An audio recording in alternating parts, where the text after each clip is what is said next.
1 கொரிந்தியர் 15ஆம் அதிகாரம் அதனுடைய 51, 52 வசனங்கள். இதோ ஒரு ரகசியத்தை உங்களுக்கு அறிவிக்கிறேன், நாம் எல்லாரும் நித்திரை அடைவதில்லை, ஆகினும் கடைசி எக்காலம் தொனிக்கும் போது ஒரு நிமிஷத்துல ஒரு இமை பொழுதுல நாம் எல்லாரும் மறுரூபமாக்கப்படுவோம். எக்காலம் தொனிக்கும், அப்பொழுது மரித்தோர் அழிவில்லாதவர்களாய் எழுந்திருப்பார்கள், நாமும் மறுரூபமாக்கப்படுவோம். பவுல் இந்த கொரிந்திய சபைக்கு இதை எழுதி வைத்திருக்கிறார். ஆங்கிலத்தில் வாசிப்போம்.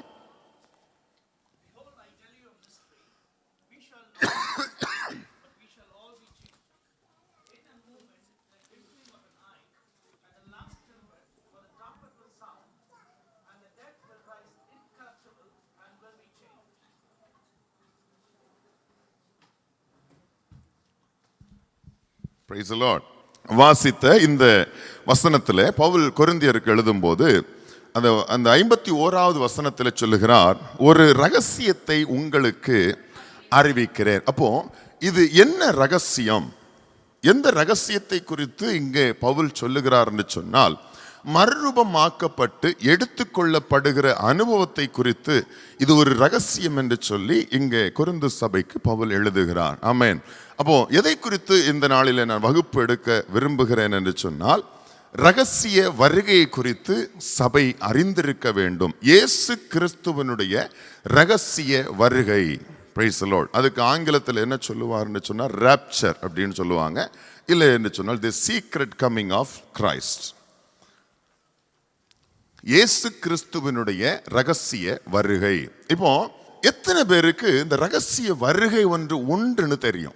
பாதிக்கு அதிகமான பேருக்கு இயேசு கிறிஸ்துவனுடைய ரகசிய வருகை ஒன்று உண்டு என்பது தெரியும். இப்பதான் நாங்க கேள்விப்படுறோம். நீங்க சொல்லிதான் ரகசிய வருகை என்று உண்டு அப்படிங்கிற கேள்விப்படுறோங்கிறவங்க எத்தனை பேர் இருக்கீங்க? அப்ப எல்லாருமே கேள்விப்பட்டிருக்கிறீங்க, ஆனா பாதி பேர் தான் கை தூக்கி இருக்கீங்க, அப்படிதானே? சரி, இப்போ என்ன ரகசிய வருகைனா என்ன? எப்படி உங்களுடைய அபிப்பிராயங்கள், உங்களுடைய ஒப்பீனியன் என்ன? நீ என்ன மாதிரி தாட்டில் நீங்க இருக்கீங்க?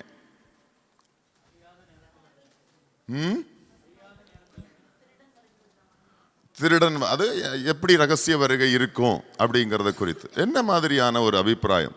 ஒருத்தர் சொல்றாங்க திருடன் வருகிற வண்ணமா இருக்கும், அறியாத நேரத்துல இருக்கும். அப்புறம்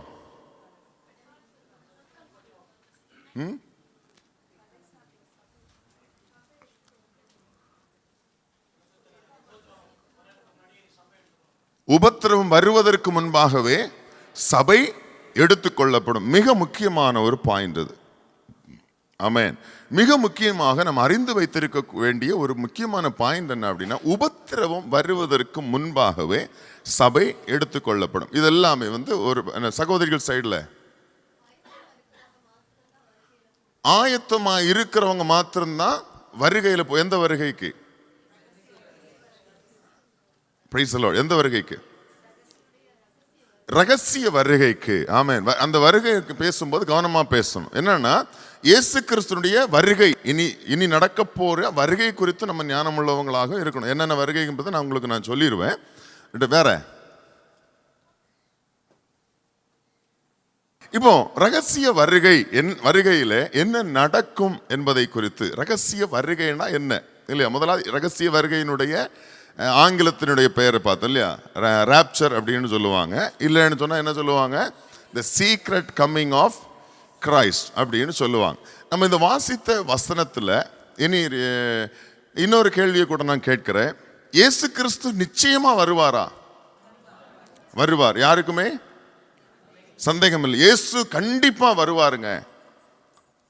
இப்ப வருவார் என்பதுல இன்னைக்கு உலகம் பார்த்தீங்க அப்படின்னு சொன்னா ஒரு இரண்டாம் வருகை குறித்து தான் அதிகமாக பேசுறாங்க. நீங்க கவனிச்சிருப்பீங்க. இந்த உலகம் முழுவதும் ஆவிக்குரிய இந்த உலகத்தில் கொஞ்சம் கவனிச்சு பார்த்தீங்கன்னு சொன்னா சீக்ரெட் கம்மிங் குறித்து ரொம்ப யாரும், ஈவன் நான் சொல்றது சபைகள் குறிப்பா யாரும் பேச மாட்டாங்க. ஆனா இரண்டாம் வருகை குறித்து பேசுவாங்க.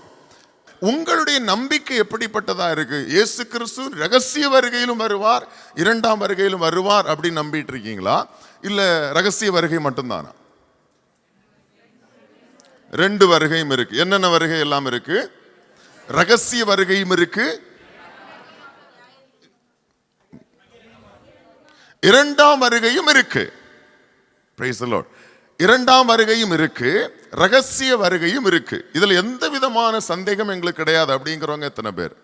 எங்களுக்கு சந்தேகமே கிடையாது. சிலர் இன்னைக்கு கடைசி காலங்களில் இந்த புரட்டுதல் அதிகமாயிருச்சு, வேத புரட்டல்கள் அதிகமானதுனால ரகசிய வருகை கிடையாது அப்படின்னு சொல்லி நிறைய பேர் பேச ஆரம்பிச்சுட்டாங்க.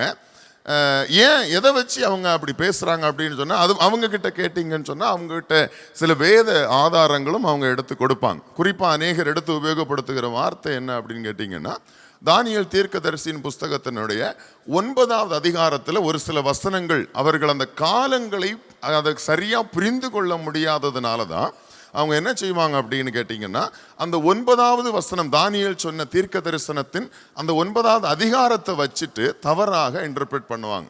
இந்த 9வது அதிகாரத்தை நீங்க வீட்டில் போய் படிச்சு பாருங்க.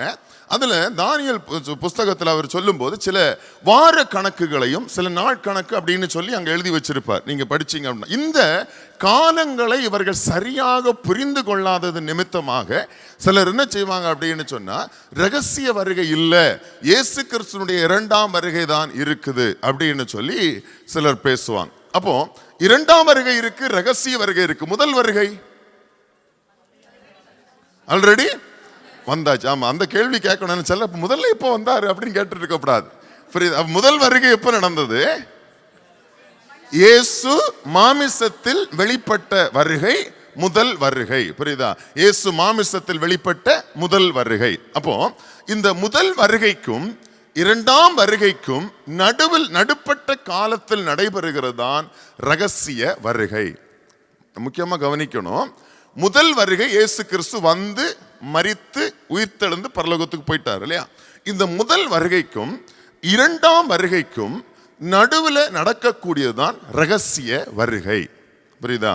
இந்த ரகசிய வருகை அப்படிங்கிறது முதல் வருகை எவ்வளவு முக்கியத்துவமோ அதே போல இரண்டாம் ரகசிய வருகையும் ரொம்ப முக்கியத்துவம் வாய்ந்தது. ஏன் அப்படின்னு கேட்டீங்கன்னு சொன்னா, இந்த ரகசிய வருகை என்பது ரொம்ப விலையேற பெற்றது, ரொம்ப பிரசிஸ் ஆனது. ஏன் அப்படின்னா, அது only for the church.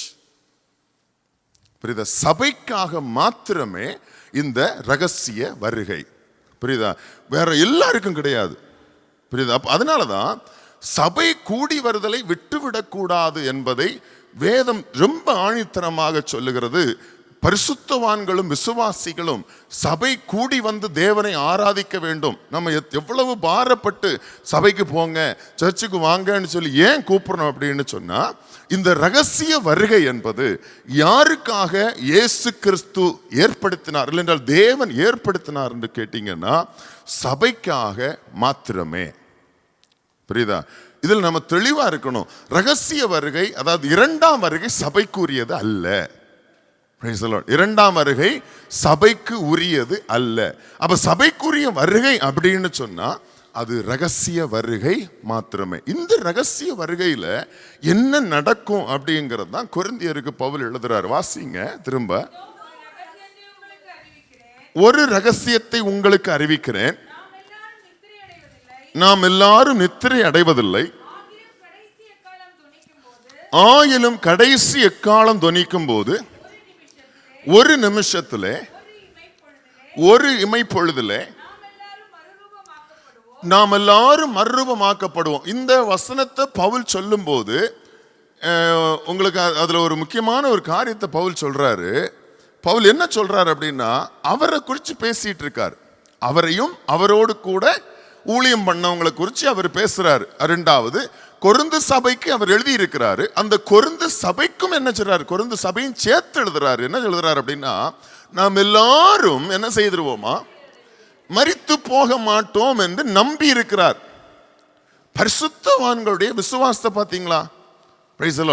Pavul இந்த ஊழியம் பண்ண காலம், அதாவது இயேசு கிறிஸ்து மரித்து உயிர்த்தெழுந்து போனதுக்கு பிற்பாடு கிட்டத்தட்ட 30 ஆண்டுகளுக்கு உள்ளாக அடுத்தது பவுலுடைய ஊழியம் என்ன செய்கிறது, நிறைவேறுகிறது. புரியுது? அப்போ ஒரு 30 + 30, இயேசு கிறிஸ்து 33.5 வருஷம் உயிரோடு இருந்தார். எத்தனை வருஷம் ஊழியம் பண்ணாரு? 3.5 வருஷம். அப்போ அடுத்த 30 வருஷத்துக்கு அப்புறம் பவுல் என்ன எழுதுறாரு அப்படின்னா, நம்ம எல்லாரும் நிச்சய மாட்டோம், நித்திரை அடைவதில்லை. அப்போ இந்த ரகசிய வருகையை பவுல் எப்ப எதிர்பார்த்திருக்கிறாரு?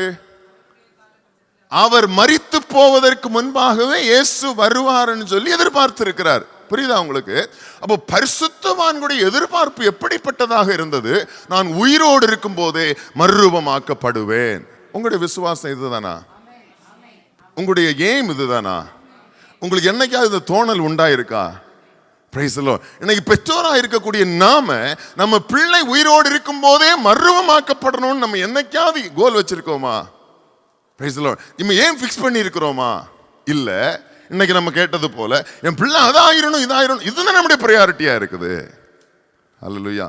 எது ப்ரையாரிட்டியா இருக்கணும் அப்படின்னு கேட்டீங்கன்னா, என் குழந்தை டாக்டர் ஆகி, என் குழந்தை என்ஜினியர் ஆகி இந்த உலகத்திலே மறுரூபமாக்கப்படாமல் போனால், what is the benefit of the doctor? Praise the Lord. என் குழந்தை டாக்டர் ஆனதுனால என்ன லாபம்? ஹல்லேலூயா. சொல்ற பாயிண்ட் புரியுதா உங்களுக்கு? அப்ப நம்முடைய பிரையாரிட்டி எது? நான் எதற்கு முக்கியத்துவம் கொடுக்க வேண்டும்? இன்னைக்கு ஆவிக்குரிய உலகம் இங்கதான் விழுந்து கிடக்குது. Price the Lord. நான் எதற்கு முக்கியத்துவம் கொடுக்க வேண்டுமோ அதை குறித்து கவலையற்றவர்களாக உலகத்திலே எதற்கு நாம் உலகம் எதற்கு முக்கியத்துவம் கொடுக்கிறதோ அதுல நாமும் முக்கியத்துவம் கொடுத்துட்டு இருக்கிறோம். எதுக்காக கர்த்தர் ரட்சித்தார்?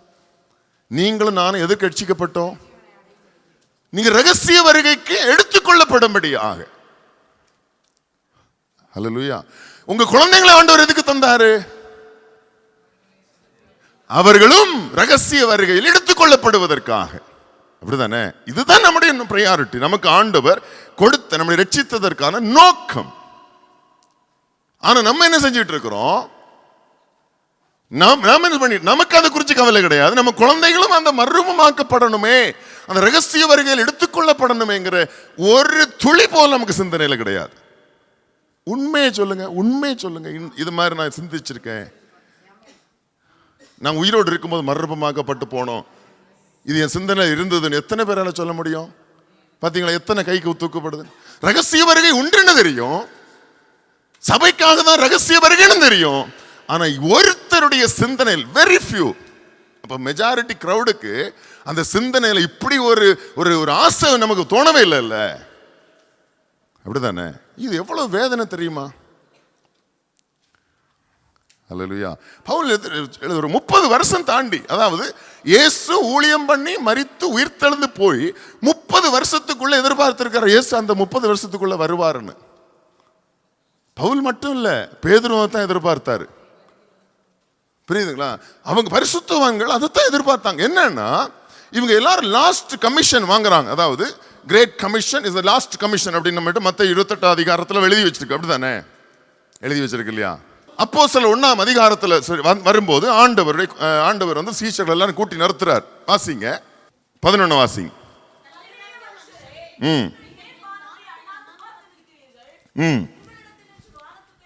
உங்களிடத்தினின்று வானத்துக்கு எடுத்துக்கொள்ளப்பட்ட இந்த இயேசுவானவர்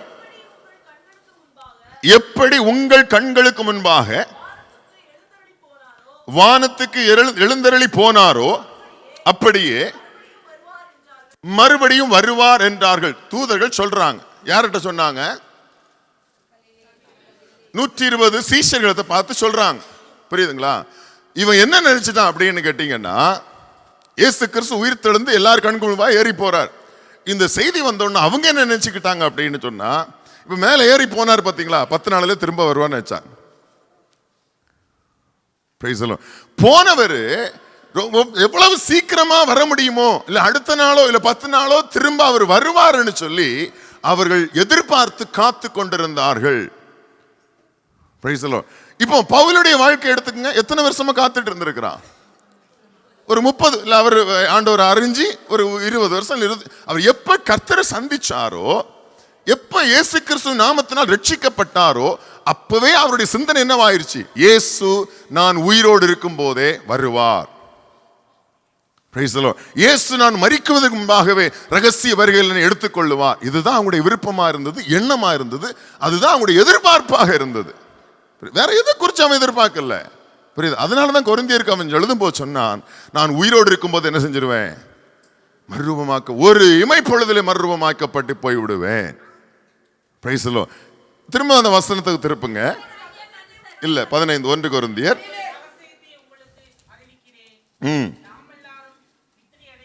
நித்திரை அடைவதில்லை. எவ்வளவு அழகா சொல்றாரு பாருங்க. சிலர் அப்படின்னு எழுதல, நம்ம எல்லாரும் என்ன செய்வதில்லை, எல்லாரும் ஒருத்தவங்களும் என்ன செய்ய மாட்டோம். என்ன நம்பிக்கை பார்த்தீங்களா ரகசிய வருகை குறித்து அவருக்கு? ஹல்லேலூயா. இப்படிப்பட்ட நம்பிக்கையோட நம்ம இருக்கிறோமா? ஆனா என்ன நடக்குது அப்படின்னு கேட்டீங்கன்னா, எதுக்கு நம்ம பிரையாரிட்டி கொடுக்கணுமோ, எதுக்கு முதன்மை கொடுக்கணுமோ அதை கொடுக்காமல் நம்ம உலகம் கொடுக்கக்கூடிய முதன்மையான காரியத்துக்கு நம்ம முதன்மையான இடம் கொடுக்கிறது, நாம் கொடுப்பதான் வேதனை. ஆவிக்குரியவர்கள் முதன்மையான இடம் கொடுக்கிறது தான் வேதனைங்கிற நான். ஹல்லேலூயா. அடுத்தது வாசிங்க 52 வசனத்தை. எக்காலம் தொனிக்கும். என்ன சொல்றாரு? எக்காலம் தொனிக்கும், அப்பொழுது. இப்ப பவுலுடைய அந்த சிச்சுவேஷன்ல கொஞ்சம் கற்பனை பண்ணி பாருங்க. மரித்தோர் அப்படின்னு சொன்னா யாரை குறிச்சு எழுதுறாரு? இயேசு கிறிஸ்து உயிர்த்தெழுந்து போனதிலிருந்து பவுல் இந்த எழுதக்கூடிய இந்த காலம் ஒரு கிபி ஒரு 62 இல்ல 65 வச்சுக்கோமே, இந்த காலத்துக்குள்ளாக மரித்து போன ஏராளமான பேர் உண்டு. அப்படித்தானே? இரத்த சாட்சிகளாக பல உபத்திரவங்களில மரித்து போன உண்டு. இவங்களை குறித்து அவர் பேசுறார். புரியுது? எப்படி பேசுறாரு? மரித்தோர் நாமும் என்ன செய்யப்படுவோம்? திரும்பவும் சொல்றாரு, நம்ம மரிச்சு போக மாட்டோம். நாம என்ன செய்ய மாட்டோம்? மரிக்க மாட்டோம், மறுரூபமாக்கப்படுவோம். சபைக்கு இருக்க வேண்டிய, சபை கூடி வரும்போது இருக்க வேண்டிய பிரதானமான விசுவாசமே இதுதான். ஹல்லேலூயா. அதாவது நம்ம எல்லாரும் ஆராதனை கிளம்பி வர்றோம், அப்படிதானே? கிளம்பி வரும்போது 2 மணிக்கு 2:30 அப்படியே கொண்டு முடிப்பானுங்க, சாப்பாடை போடுவானுங்க. ஒரு 3 மணிக்கெல்லாம் என்ன பண்ணிடலாம், அங்கிருந்து கிளம்பிடலாம். இப்படி ஒரு எண்ணத்தோட தானே வர்றோம், அப்படிதானே? ஆனா பரிசுத்தவான்கள் எதிர்பார்ப்பு என்னவா இருந்தது அப்படின்னா, நம்ம சபைக்கு போறோம் அவ்வளவுதான், அடுத்து என்ன பண்ணிடுவோம்? மறுரூபமாக்கப்பட்டு போயிருவோம். அந்த எதிர்பார்ப்பு தான் அவங்ககிட்ட இருந்தது. அவ்வளவு தூரம் அவங்க நம்பிக்கையாக இருந்தார்கள். இயேசு வருவார் என்று சொல்லி கிபி 65 காலங்கள்லயே. புரியுதா? இப்ப எத்தனை வருஷமாச்சு? 2024. இப்ப சொல்லுவாங்க, அதனாலதான் நாங்களும் கேர்லெஸ்ஸா இருக்கிறோம். 24 வருஷம், 2024 வருஷமா இயேசு வந்தாரா? ஹல்லேலூயா. வரல இல்ல. ஆனா பரிசுத்தவான்கள் எப்படி இருந்தாங்க அப்படின்னா, 2000 வருஷத்துக்கு முன்னாகவே இயேசு வருவார் என்று சொல்லி எதிர்பார்த்து காத்து கொண்டிருந்தார்கள். சபை இன்றைக்கு ஆண்டவர் நமக்கு சொல்லுகிற காரியம், சபைக்கும் இந்த எதிர்பார்ப்பு இருக்கணும். இயேசு ஒரு நொடி பொழுதில் வருவார். நாம் ஒரு நொடி பொழுதில் மறுரூபமாக்கப்படுவோம். ஒரு நொடி பொழுதில் எக்கால சத்தம் கேட்கும். இப்படிப்பட்டதான ஒரு எதிர்பார்ப்பு தான் நம்முடைய ஆவிக்குரிய விசுவாசிகளுக்கு முதன்மையானதாகவும், அதுதான் the most priority. அதுக்கு அடுத்ததான் மற்ற எல்லா காரியங்களும். புரியுதா? அதனால இயேசு சொன்னாரு, முதலாவது தேவனுடைய ராஜ்யத்தையும் அவருடைய நீதியையும் தேடுங்கள், அதுக்கு பிற்பாடு உள்ளதெல்லாம் உலகத்துக்குரியதோ எதுவா இருந்தாலும் அது உங்களுக்கு என்ன செய்யப்படும்?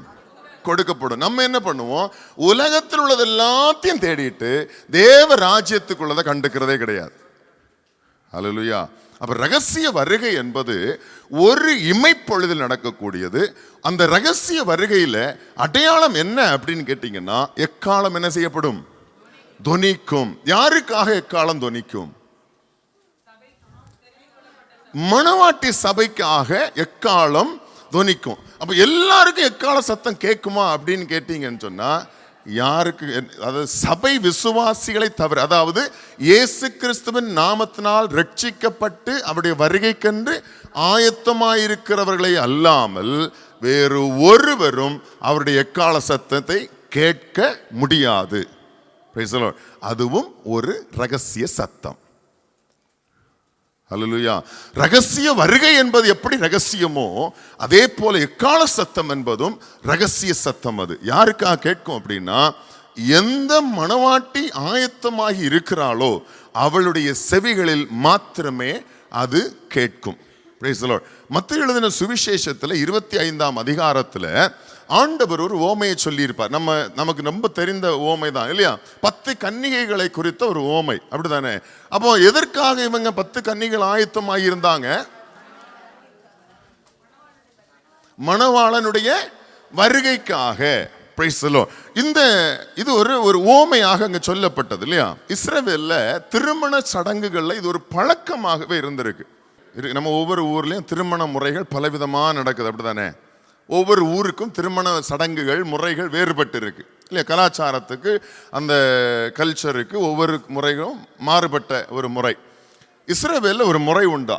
எப்படிப்பட்ட முறை அப்படின்னு சொன்னா, பெண் அந்த பையனை நிச்சயித்த பிற்பாடு, டேட் குறிக்க மாட்டாங்களாம், நிச்சயித்த பிற்பாடு.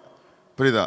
சமுதாயத்தால் இவர்கள் கணவன் மனைவி என்று சொல்லி அவர்கள் நிச்சயிக்கப்பட்டிருந்தாலும் அதுக்கு அடுத்தது அந்த நம்ம இந்த பெண் இருக்காங்கல்ல, அவங்க புருஷனோடு கூடி வாழக்கூடிய அந்த நாள் என்ன செய்ய மாட்டாங்களாம், தீர்மானிக்க மாட்டாங்களாம். இந்த நிச்சயிக்கப்பட்ட பிற்பாடு இந்த பையன் என்ன சொல்லிட்டு போவாராம், நான் போயிட்டு நான் எல்லாவற்றையும் ஆயத்தப்படுத்தின பிற்பாடு நான் ஒரு நாள் என் மனைவி அதாவது மணவாட்டியை கூட்டிட்டு போவேன்னு சொல்லிட்டு தான் போவாராம். அப்படி பகிரங்கமா சபையில சொல்லிட்டு போயிடுவாராம். புரியுதா? இதே போல இயேசு ஒரு இடத்துல சொல்லி இருப்பார். 14ஆம் அதிகாரம் யோவான் எழுதின சுவிசேஷத்துல அந்த 2-3 வசனத்தை வாசிச்சு பாருங்க.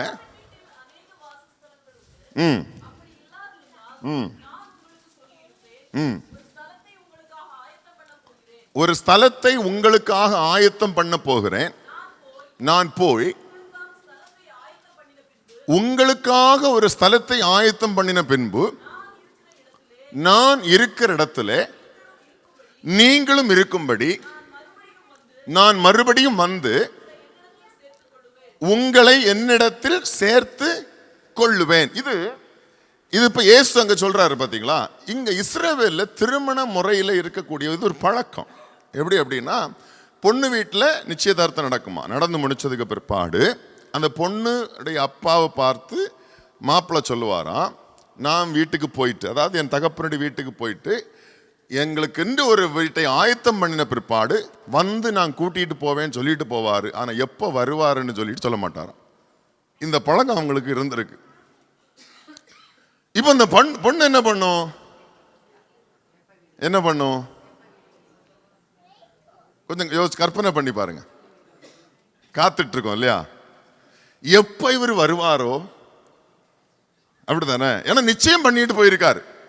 நிச்சயம் பண்ணிட்டு போனதுனால இந்த பெண்ணுடைய எதிர்பார்ப்பு எப்படியா இருந்தது அப்படின்னா, எந்த நேரத்தில் வேணாலும் எப்ப வேணாலும் அவர் என்ன செய்வாரு, வருவார். இப்ப இந்த ப்ராமிஸ் பண்ணிட்டு போனார் பாத்தீங்களா, போனவர் எல்லாம், அதாவது வீடு, அவங்களுக்குரிய சகல எல்லா காரியங்களையும் ஆயத்தப்படுத்தின பிற்பாடு, அதாவது எல்லாம் ஆயத்தமானது என்று அவன் என்னைக்கு தீர்மானிக்கிறானோ, அவன் என்னைக்கு காண்கிறானோ அன்னைக்கு அந்த நிமிடத்தில் புறப்பட்டு வருவான். இது அந்த திருமண முறை அங்க நடந்த ஒரு காரியம். இயேசு என்ன சொல்லிட்டு போனார் தெரியுமா? நான் போய் உங்களுக்கு ஒரு ஸ்தலத்தை, இதே போலதான் மாப்பிள்ளை சொல்லுவாராம் அந்த பொண்ணு வீட்டுல, உங்களுக்கு, அதாவது நாங்க இருக்கிறதுக்கு ஒரு ஸ்தலத்தை ஆயத்தம் பண்ணின பிற்பாடு. புரியுதா? ரொம்ப முக்கியமான வசனம் பார்த்துங்க. அது என்னன்னா, நான் இருக்கிற இடத்திலே. அப்ப ரகசிய வருகையில் எடுத்துக்கொள்ளப்படுகிறவர்கள் எங்க போவாங்க அப்படின்னு சொன்னா, இயேசு எங்கே இருப்பாரோ, அவர் எங்க இருப்பாரு? இப்போ பிதாவின் வலது பார்சல் வீட்டு இருக்கிறார், உண்மைதான். அவர் ஒரு ஸ்தலத்தை ஆயத்தம் பண்ண போறேன்னு சொன்னார். அவர் எந்த ஸ்தலத்தை ஆயத்தம் பண்ணி வைத்திருக்கிறாரோ அந்த ஸ்தலத்தில் அவர் இருப்பார். அதுக்கு பிற்பாடு அதே ஸ்தலத்துல நம்மவே என்ன செய்வாரு, அழைத்து கொண்டு அவர் இருக்கிற அதே ஸ்தானத்தில் நம்மளையும் அமர பண்ணுவார். Praise the lord. விசுவாசிக்கிறீங்களா? இப்படிதான் நடக்கும்னு. ஹல்லேலூயா. அப்ப சபைக்கு வர்றீங்க, நம்ம எல்லாரும் சபை கூடி வருகிறோம். நம்முடைய முதன்மையான எதிர்பார்ப்பு என்ன அப்படின்னு சொன்னா, நான் ஒரு நொடி பொழுதில் மறுரூபம் ஆக்கப்படுவேன். Praise the Lord. என் காதுகளில் எக்கால சத்தம் கேட்கணும். Praise the Lord. புரியுதா? இப்படி ஒரு ரகசிய வருகை ஒன்று உண்டு. இயேசு கிறிஸ்து வாக்கு பண்ணி போயிருக்கிறார். எந்தெந்த இடங்கள்லாம் வாக்கு பண்ணி இருக்கிறார் பார்த்தீங்களா? முதலாவது அப்போஸ்தலரை படிச்சு பார்த்தோம் இல்லையா? அப்போஸ்தலரை படிக்கும்போது தூதர்கள் சொன்னாங்க, இயேசு எப்படி இதே மலையிலிருந்து ஏறி போனாரோ அவர் திரும்பவும் வருவார். கொரிந்தியருக்கு பவுல் எழுதும்போது வாசித்தோம், இயேசு கிறிஸ்து வருவார். Price the Lord. அடுத்தது தெசலோனிக்கருக்கு பவுல் எழுதும்போது, தெசலோனிக்கர் எடுங்க, 1 தெசலோனிக்கர் 4ஆம் அதிகாரத்துல 15 இருந்து வாசிங்க. நான் உங்களுக்கு சொல்லுகிறதாவது, கவனிங்க, கர்த்தருடைய வருகை உயிரோடு இருக்கும் நாம். இங்க கவனிச்சு பாத்தீங்களா? இங்கெல்லாம் பவுல் எழுதுறாரோ அவர் மரித்து போவேன்னு சொல்லி எழுதவே இல்லை. அவர் மரித்து போவேன்னு சொல்லி எழுதவே இல்லை. கடைசியில தீமோத்தேயுக்கு எழுதும் போதுதான் சொன்னாரு, நான் பானபலியாக வார்க்கப்பட்டு போகக்கூடிய நேரம் வந்தது. கடைசி நிமிடத்துல தான் அவருக்கு தெரிஞ்சது. ஆண்டவர் வெளிப்படுத்தி இருக்கிறாரு, நீ மரிக்கிறதுக்கு முன்னாடி என் வருகை இருக்காது.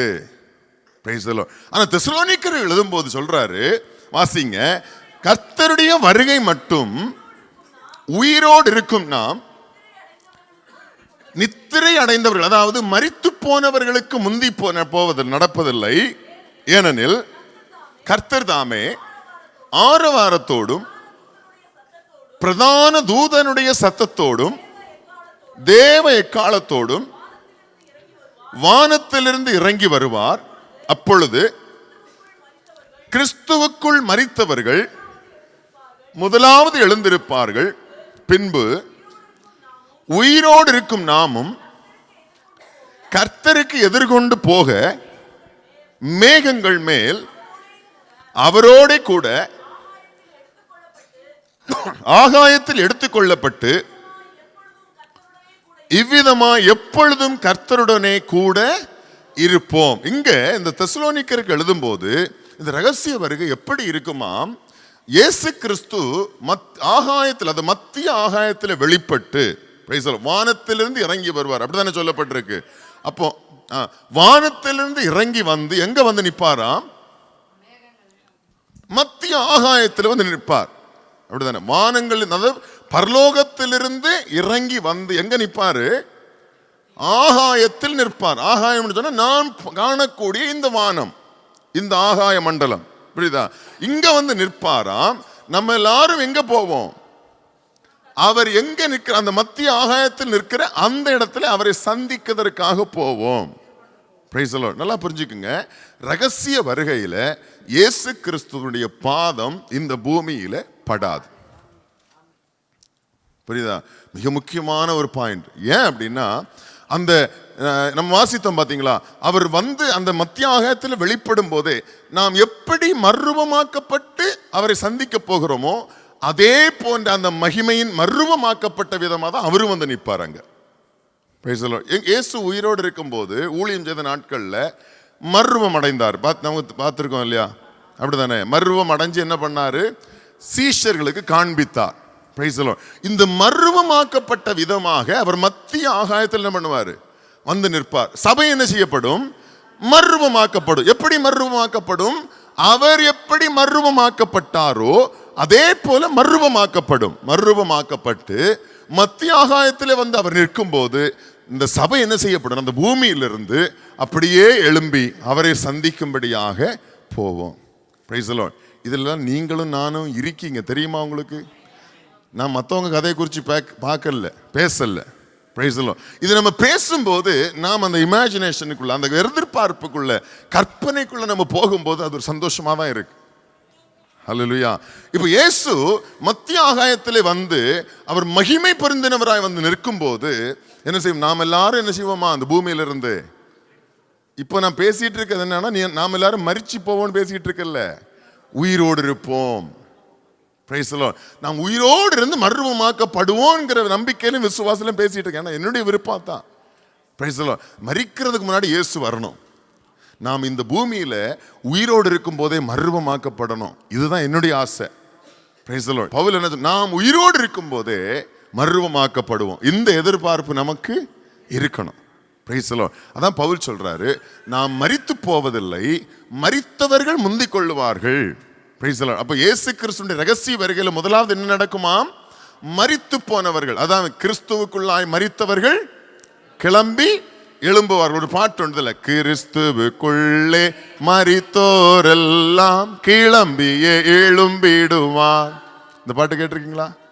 கிறிஸ்துவுக்குள்ளே மரித்தோரெல்லாம் கிளம்பியே எழும்பிடுவார், மரிக்காதிருக்கும் பரிசுத்தமெல்லாம் பறந்தே போவாரு. நம்ம என்ன செய்யணும்? உயிரோடு இருக்கும் போதே மறுரூபமாக்கப்பட்டு பறந்து போகணும். ஆமென். எல்லாருக்கும் பிளைன்ல தானே பிரகாச. ஆனா ஆண்டவர் சொல்றாரு, நீ மறுரூபமாக்கப்பட்டு இயேசு மத்தியாகத்தில் வரும்போது பறந்து போகணும். Price the Lord. முதலாவது யார் எழுந்திருப்பாங்களா ரகசிய வருகையில? கிறிஸ்துவுக்குள்ளாக. எல்லா மரித்தவங்களும் இல்ல. Price the Lord. மரித்தவங்க ஏராளமான பேர் உண்டு. ஆனா எல்லாரும் நினைச்ச மாட்டாங்க, எழும்ப மாட்டாங்க. கிறிஸ்துவுக்குள்ளாக மரித்தவர்கள் என்ன செய்வார்கள்? முதலாவது எழுந்திருப்பார்கள். அதுக்கு அடுத்தது உயிரோடு இருக்கும் நாமும். நாமும்னா நீங்களும் நானும். ஆமா, நம்முடைய பிள்ளைகளும் என்ன செய்வோம்?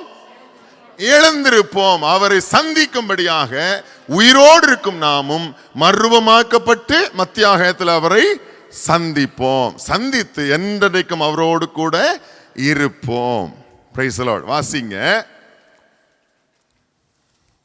இது எப்ப நடக்கும், எப்படி நடக்கும் என்பது ஏற்கனவே சொன்னீங்க.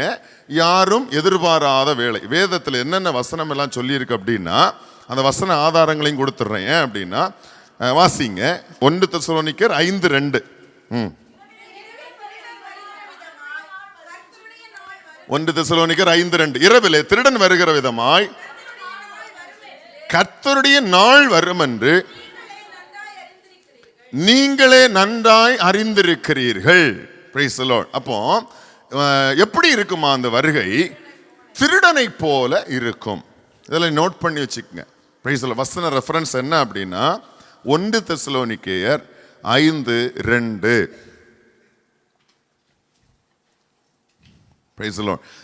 அதாவது திருடனை போல இருக்கும்.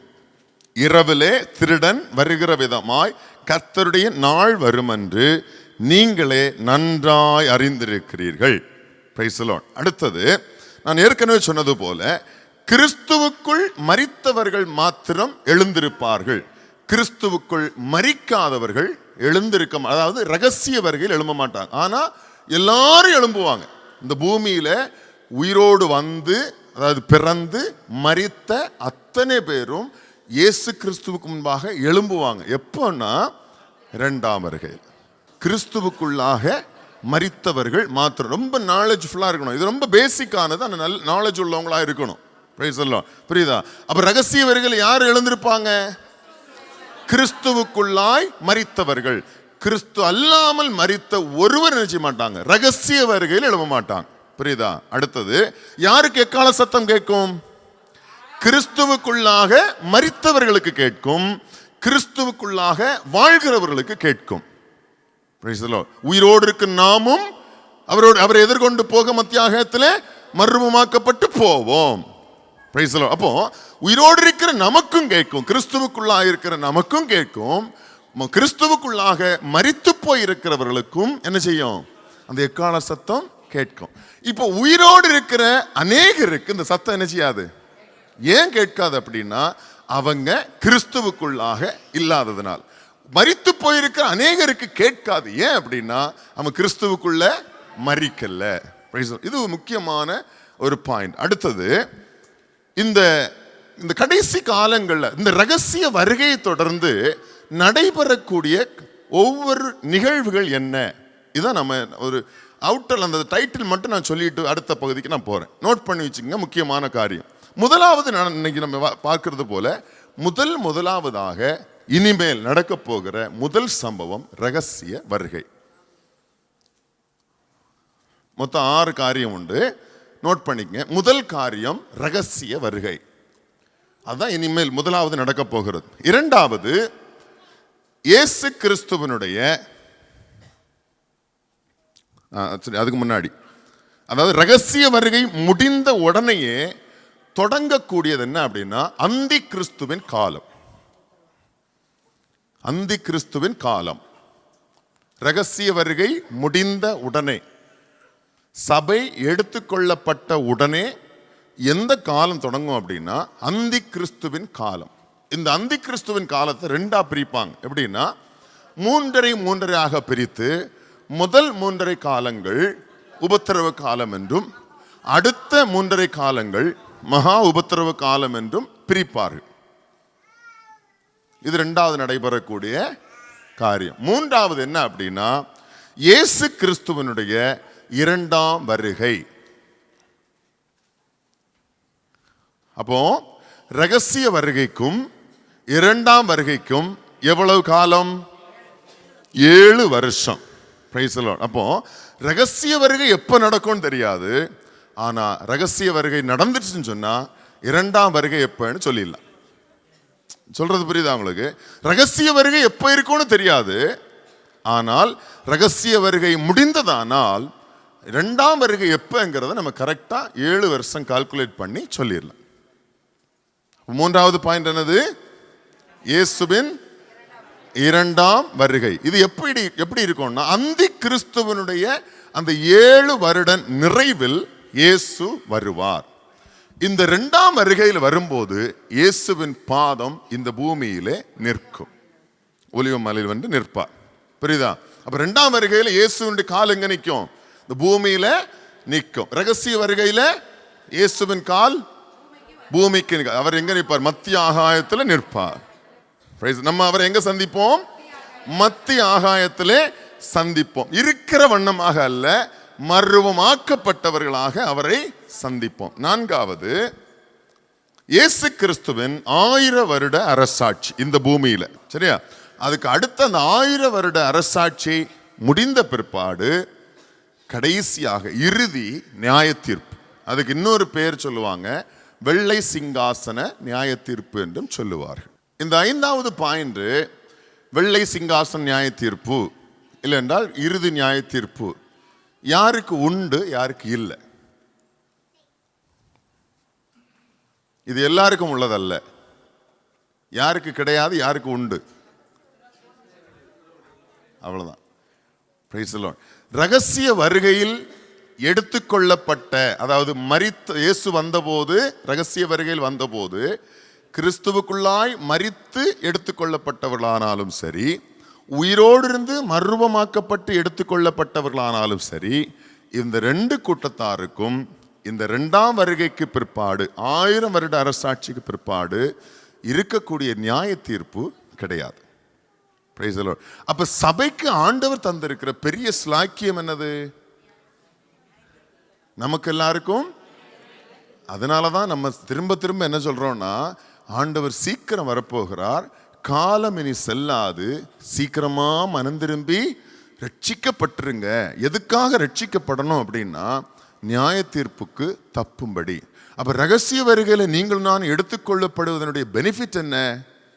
நியாய தீர்ப்புக்கு தப்பும்படி. நியாய தீர்ப்புக்கு முன்பாக நின்னா நீங்க நினைக்கிறீங்க நம்ம எல்லாம் தப்பி போயிடுவோம்னு. அவ்வளவு பர்ஃபெக்ட் ஆனவங்களோ நம்ம. அப்ப நம்ம இடத்துல அநேக குறைகள் உண்டு இல்லையா? ஆனா இயேசு கிருபையாக நம்முடைய பாவங்களையும் நம்முடைய குறைவுகளையும் மன்னித்து கிருபையினால் நம்மை மூடி கவர் பண்ணி நமக்கு ஒரு பெரிய ஸ்லாக்கிய தந்திருக்கிறார், ஒரு கிஃப்ட் தந்திருக்கிறார். இதை பயன்படுத்தி எப்படியாவது ரட்சிக்கப்பட்டு என்னை விசுவாசிச்சு இந்த ரகசிய வருகையில வந்துருங்கன்னு சொல்லிட்டு தான் சபை கூடி வருதலானாலும் சரி, எத்தனையோ சுவிசேஷ கூட்டங்களாலும் சரி, இயேசு வருகிறார் வருகிறார் வருகிறார் என்று சொல்லி ஏன் பேசுகிறாங்க அப்படின்னு சொன்னா, ஆண்டவர் இரண்டாம் வருகைக்கு பிற்பாடு 1000 வருட அரசாட்சி முடித்து எல்லாருக்கும் நியாய தீர்ப்பு கொடுப்பார். அந்த நியாய தீர்ப்புக்கு முன்பாக நீங்களும் நானும் நிற்கக்கூடாது, தப்பித்துக் கொள்ள வேண்டும் என்பதற்காக தான் ஆண்டவர் இந்த ஒரு பெரிய ஸ்லாக்கியத்தை நமக்காக செஞ்சிருக்கிறார். ஆனா இதை உதாசீனப்படுத்துகிறவன் எப்படிப்பட்ட ஆக்கினை தீர்ப்புக்குரியவன்? புரியுதா? அதனால தான் ரட்சிப்பை நம்ம என்ன செய்யக்கூடாது. ரட்சிப்பு இந்த உலகத்தில் இருக்கிற எல்லாருக்கும் அருளப்பட்டிருந்தாலும் எல்லாரையும் தேடி போகல.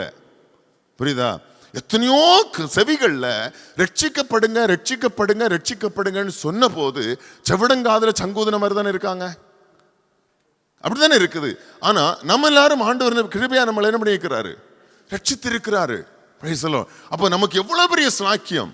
இப்ப ரட்சிக்கப்பட்ட நீங்க இந்த ரகசிய வருகையில கைவிடப்பட்டு போறதுக்கு வாய்ப்பு இருக்கா? இருக்கா? இருக்கு. அதுதான் உண்மை. அநேக ரட்சிக்கப்பட்டிருக்கிறோம் என்று ரட்சிக்கப்பட்டோம் என்று சொல்லிக் கொண்டிருக்கிறவர்கள் இன்றும் எத்தனையோ பாவங்களும் பழைய வாழ்க்கையிலும் விளந்து கிடக்கிறதுனால இந்த ரகசிய வருகையினுடைய ஸ்லாக்கியத்தை இழந்து போவதற்கு அதிக வாய்ப்பு உண்டு என்பதுதான் நிதர்சனமான உண்மை. அது அல்லேலூயா. இப்ப 100 பேர் இருக்கக்கூடிய ஒரு இடத்துல 100 பேரும் 100 பேர் ரட்சிக்கப்பட்டவங்களாகவே இருக்கட்டுமே, 100 பேரும் எடுத்துக்கொள்ளப்படுவார்களான்னு சொல்லி கேட்டீங்கன்னு சொன்னா 100 பேரும் கரெக்டா இருந்துட்டா ஓகே. 100 பேர் ரட்சிப்பின் பாத்திரத்துக்கு ஏற்ற விதமா இருந்துட்டாங்கன்னு நல்லது. ஆனா எத்தனை பேர் இருக்காங்கிறதா உண்மை. எத்தனை பேர் இருக்காங்க? இங்க இருக்கிறோமே, எத்தனை பேர் இருக்கிறோம்? அல்லேலூயா. தைரியமா விசுவாசமா என்னால சொல்ல முடியுமா ரகசிய வருகை நான் போயிருவேங்க? உங்களால கை தூக்கி சொல்ல முடியுமா? தூக்கிங்க பாப்போம். நீங்க தூக்கி காட்டுங்க பாப்போம். விசுவாசமா தைரியமா நான் ரகசிய வருகையில் நான் போவேன், மறுரூபமாக்கப்பட்டு போவேன். ஆமென். சொல்றது புரியுதா உங்களுக்கு? எத்தனை பேருக்கு நமக்கு நம்மளால விசுவாசத்தை நம்பிக்கையோட ஆணித்தரமான சொல்ல முடியுது? பாத்தீங்களா? எங்கெங்க இடிக்குது இல்ல. ஆனா நம்ம என்ன பண்ணிருக்கிறோம்? அதிகமான பேர் ரட்சிக்கப்பட்டிருக்கிறோம். ரட்சிக்கப்பட்டிருக்கிற நம்மால என்ன சொல்ல முடியல? இயேசுவினுடைய ரகசிய வருகையில போவேனால நிச்சயம் பண்ண முடியல. சரி, அதை விட்டு ரகசிய வருகை விடு. 2ஆம் வருகையில் நான் போயிருவேன்.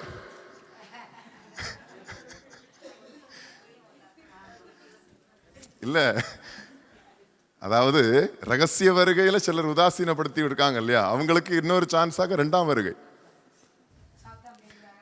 ஆனா அந்த 2ஆம் வருகை இருக்கு பாத்தீங்களா? உபத்திரவம் தாண்டி, மகாபத்திரவத்தை தாண்டி உங்களால முடியுமானால், கூடுமானால் 2ஆம் வருகையில் நீங்க என்ன செய்யலாம்? Price the Lord. மீண்டும் சந்திப்போம். சொல்ற பாயிண்ட் புரியுதா? அப்ப ஆண்டவர் நம்ம எல்லாம் எவ்வளவு நேசிக்கிறார் பாத்தீங்களா? எதற்காக இந்த ரட்சிப்பும், எதற்காக இந்த ரகசிய வருகையும்? ஏனென்று சொன்னால் இந்த 7 வருட உபத்திரவத்தை மனுஷர்களால தாங்கவே முடியாது. வேதம் சொல்லுது, இதுவரை நடந்திராததும் இதுவரை கண்டிராததுமான ஒரு பெரிய உபத்திரவம், நடந்திராத உபத்திரவம் அந்த நாட்களில் உண்டாயிருக்கும். கர்த்தர் சித்தம்னா யார் அந்தி கிறிஸ்துங்கிற ஒரு சாப்டர் நம்ம எடுப்போம். நம்ம அறிய வேண்டிய ஒரு காரியம். ஏன்னு சொன்னா அந்தி கிறிஸ்துடைய ஸ்பிரிட் என்ன தெரியுமா? அவர் வந்து பீஸ் மேக்கர் மாதிரி தான் உள்ள வருவார். புரியுதுங்களா? அவர் உலகத்துக்கே ஒரு சமாதான தூதன் போல தான் உள்ள வருவார். இப்போ ஒரு சமாதான தூதன் உலகத்துக்கு இருக்காரு தெரியுமா உங்களுக்கு? பல காலம் இருக்காரு, சிரிக்கிறதுக்கு இல்ல. ஆண்டாண்டு காலமா ஒரு சமாதான தூதன் உலகத்துக்குன்னு ஒருத்தர் இருக்காரு, தெரியுமா தெரியாதா? அந்த வந்துச்சு, அவர் தான் சமாதான தூதன். பல வருஷங்களா இருக்காருல்ல, எங்கேயாவது சமாதானம் உண்டாயிருக்கா? ஆனா அவருடைய டைட்டில் என்ன தெரியுமா? அவர்தான் உலகத்தினுடைய சமாதான தூதன். ஆனா அவர் எப்ப வந்தாரோ சமாதானம் போச்சு. இதுதான் ஃபேக்ட். உலகத்துல எந்த மனுஷனாலும் சமாதானத்தை மனுஷனால் உண்டாக்க முடியாது. சமாதானத்தை யார் உண்டாக்குவார் என்று சொன்னா கர்த்தர் மாத்திரம்தான். ஆமென். அப்ப ஆண்டவர் இந்த சமாதான தூதனாகிய அந்தி கிறிஸ்துவின் மூலமாக வரப்போகிற உபத்திரவத்திற்கும் மகா உபத்திரவத்திலிருந்தும் நீங்களும் நானும் தப்பி கொள்ளும்படியாக தான் ஆண்டவர் சொல்றாரு, ரட்சிக்கப்பட்டிருங்கப்பா, சீக்கிரமா ரட்சிக்கப்பட்டிருங்க, சீக்கிரமா மனம் திரும்புங்க. உங்களுக்கு எந்த விதமான கஷ்டமும் கிடையாது, உங்களுக்கு எந்த விதமான உபத்திரமும் கிடையாது. நான் உங்களை என்ன செஞ்சிருவேன், ரகசிய வருகையில் மறுரூபமாக்கப்பட்டு உங்களை கொண்டு போயிடுவேன். Price the Lord. இதை நம்ம எத்தனை பேர் விசுவாசத்தோடு கேட்டுட்டு இருக்கிறோம்? கேட்டவர்கள் விசுவாசம் இல்லாதவர்களாய் கேட்டபடியினால் அந்த வசனம் அங்கே அதனால வசனம் பொய் இல்லாம ஆயிராது, வசனம் உண்மை. Price the Lord. கேட்டவர்கள் எப்படி கேட்கிறீர்களோ அதன்படியே அவனுக்கு அளக்கப்படும். அடுத்தது கடைசி என்ன அப்படின்னா, 6வது பாயிண்ட், நியாய தீர்ப்புக்கு பிற்பாடு புதிய வானமும் புதிய பூமியும் உண்டாக்கப்பட்டு என்றென்றைக்கும் தேவன் தாமே அரசாளுவார். Price the Lord. அது நம்ம வெளிப்படுத்தின விசேஷங்கள்ல கடைசி 2 அதிகாரங்களை நீங்க தெளிவா வாசிக்க முடியும். இனி இது உண்மைதானா, இதை வச்சு நம்ம எதை வச்சு கன்ஃபார்ம் பண்றது அப்படின்னு சொன்னா, வசன ஆதாரங்களை நான் உங்களுக்கு சொல்றேன். நான் ஏற்கனவே சொன்னது போல யோவான் எழுதின சுவிசேஷத்தின் 14ஆம் அதிகாரத்தின் 2, 3 வசனங்களும் இது குறிப்பா இயேசு தாமே சொன்ன வார்த்தை. அதே போல 25ஆம் அதிகாரத்தினுடைய முதல் 12 வசனங்கள் இயேசு சொன்ன ஓமைகள். இந்த வசனங்கள் இது இல்லாம நிறைய வசனங்கள் இருக்கு. அதாவது இயேசு ரகசிய வருகையில் வருவார் என்பதற்கு அவரே சொன்ன ஆதாரமான வசனங்கள். இது இல்லாமல் பரிசுத்தவான்கள் பேதுருவானாலும் சரி, பவுலானாலும் சரி, அவங்க என்ன பண்ணி வைக்கிறாங்க, வசனங்கள் மூலமாக எழுதி வச்சிருக்கிறாங்க. நம்ம வாசித்த வசனம் இல்லையா, கொரிந்தியருக்கு எழுதின நிருபத்திலும் சரி, தெசலோனிக்கர் எழுதின நிருபத்திலும் சரி. இப்போ அடுத்தது, இது 2ஆம் வருகை, ரகசிய வருகை கிடையாது, 2ஆம் வருகை தான் நடக்கும் அப்படின்னு சொல்லிட்டும் ஒரு விதமான ஒரு மெஜாரிட்டி குரூப் இதை தான் பேசுது. ஆக்சுவலி நான் அநேக இடங்களில் அதை நோட் பண்ணி பார்ப்பேன். அவங்களுடைய டாக்டரின் எப்படிப்பட்டதா இருக்கு, அந்த ஊழியங்களை நீங்கள் கொஞ்சம் கவனித்து பார்த்தீங்கன்னா இவங்க எப்படிப்பட்ட உபதேசத்துக்கு உட்பட்டு இருக்கிறாங்கன்னு கொஞ்சம் நீங்கள் கவனித்து பார்த்தீங்கன்னு சொன்னால், அநேகர் 2ஆம் வருகையை குறித்து தான் பேசுகிறாங்க. அந்த சீக்ரெட் வருகை குறித்து, அதாவது ரகசிய வருகை குறித்து என்ன செய்யறதில்ல, அதிகமாக பேசுறதில்ல. இதில் தமிழ்நாட்டிலும் இப்படிப்பட்ட சபைகள் இன்னைக்கு பெருகிருச்சு. நீங்கள் நான் பேரை சொன்னால் உங்களுக்கு அது ஆச்சரியமாக இருக்கும், நான் சொல்ல விரும்பல. சில பட்டணங்களில், நம்ம தமிழ் மாநிலத்தில் இருக்கக்கூடிய சில பட்டணங்கள், நீங்கள் எல்லாரும் எதிர்பார்த்து கொண்டிருக்கக்கூடிய பெரிய பாஸ்டர்ஸ், பெரிய ஊழியங்கள், பெரிய சபைகள்னு சொல்லக்கூடியவங்க கூட இந்த ரகசிய வருகையை விட்டுட்டு 2ஆம் வருகைக்கு போயிட்டாங்க. அவங்களே முடிவு பண்ணிட்டாங்க, எப்படின்னா நம்ம போக போகிறதில்ல, இதுகளை இதுக்கு அனுப்பக்கூடாது அப்படின்னு முடிவு பண்ணிட்டாங்க போல. அதனால என்ன செய்யறதில்லை, அதை குறித்து பேசுறதும் இல்லை. முக்கியமான சிலர், அந்த பாஸ்டர்ஸ் கூட, சபைகள் கூட அதை குறித்து இப்போ பேசுறதில்லை. 2ஆம் வருகைக்கு போயிட்டாங்க. வருகைன்னு தெரியுது, 2ஆம் வருகைன்னு தெரியுது, ரகசிய வருகை குறித்து பேசுறதில்லை, ஜனங்களுக்கு சொல்லி கொடுக்கறதும் இல்லை. அப்படி இன்னைக்கு ஒரு பெரிய லெவலில் இந்த 2ஆம் வருகைக்கு போயிட்டாங்க எல்லாரும், ரகசிய வருகையை விட்டுட்டாங்க. புரியுதுங்களா? அதனால இந்த பெரிய பாஸ்டர் 2ஆம் வருகை குறித்து பேசுறாரு, ரகசிய வருகை இல்லைங்கிறாரு, அதனால நம்மளும் அதை நம்பணுமா அப்படின்னு நீங்க கேட்டீங்கன்னு சொன்னா, அவர் எவ்வளவு பெரிய பாஸ்டராகவும் இருக்கட்டும், எவ்வளவு பெரிய சபையினுடைய போதகராக இருந்துட்டு போட்டும், அவர் எவ்வளவு பெரிய ஊழியக்காரனாக இருக்கட்டும், நம்ம வசனத்தை மட்டும் பார்ப்போம். புரியுதா? ஆண்டவர் வசனத்தில் என்ன சொல்லி கொடுத்திருக்காருங்கிறத மட்டும் நம்ம பார்ப்போம். அப்போ 2ஆம் வருகை உண்டு. ஆனா சிலருக்கு இன்னொரு எண்ணம் உண்டு. என்ன அப்படின்னு கேட்டீங்கன்னா, இந்த 2ஆம் வருகையும் ரகசிய வருகையும் ஒரே நேரத்தில் தான் நடக்கும். அது எப்படி சொல்றாங்க அப்படின்னு கேட்டீங்கன்னா, இந்த ரகசிய வருகை நடந்து முடிந்த அதே கையோடு அடுத்த 2ஆம் வருகை நடந்துரும் அப்படின்னு பேசக்கூடிய ஆவிக்குரிய உலகமும் இருக்கு. எப்படின்னா, முதலாவது ரகசிய வருகை, ரகசிய வருகையில் சபை எடுத்துக்கொள்ளப்பட்ட பிற்பாடு அதை தொடர்ந்தே தான் 2ஆம் வருகை நடைபெறும் அப்படின்னு சொல்லி தானே சில பேச்சுகளும் இன்னைக்கு ஆவிக்குரிய உலகத்தில் இருக்கு. அப்போ நம்ம கன்ஃபியூஸ் பண்ணிக்கூடாது. என்ன அப்படின்னா, ரகசிய வருகை வேறு, 2ஆம் வருகை வேறு. காலங்கள் எவ்வளவு கேப்பு? 7 வருஷம். இந்த 7 வருஷத்தின் நடுவில் என்ன நடக்கும்? உபத்திரவம், மகா உபத்திரம். முதல் 3.5 ஆண்டு உபத்திரவ காலம், அதுக்கு அடுத்த 3.5 ஆண்டு மகா உபத்திரவ காலம். அடுத்தது இதுக்கு அடையாளங்கள் என்ன? நம்ம அந்த இது 2ஆம் வருகை அல்ல, ரகசிய வருகை தான் என்பதற்கு ஆதார வசனங்களை நான் உங்களுக்கு சொல்லிடுறேன். பழைய ஏற்பாட்டு புஸ்தகத்தில் படிக்கும்போது சகரியாவின் புஸ்தகம் 14ஆம் அதிகாரத்தில், சகரியாவின் புஸ்தகம் 14ஆம் அதிகாரம் 1-9 வரைக்கும் ஆண்டவர் சொல்லி இருக்கிறது இரண்டாம் வருகை. மத்தேயு எழுதின சுவிசேஷத்துல 24ஆம் அதிகாரத்துல நீங்க கொஞ்சம் கவனிச்சு பார்த்தீங்கன்னு சொன்னா 29ஆம் வசனத்திலிருந்து வாசிங்க.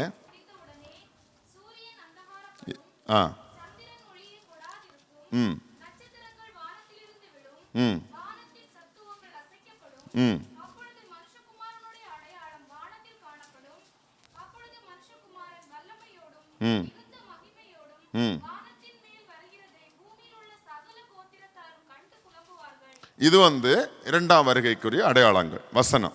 முதலாம் வருகை, அதாவது ரகசிய வருகை குறித்து எங்க அப்படின்னா அதே 24ஆம் அதிகாரத்தில் 3ஆம் வசனத்தை வாசிங்க.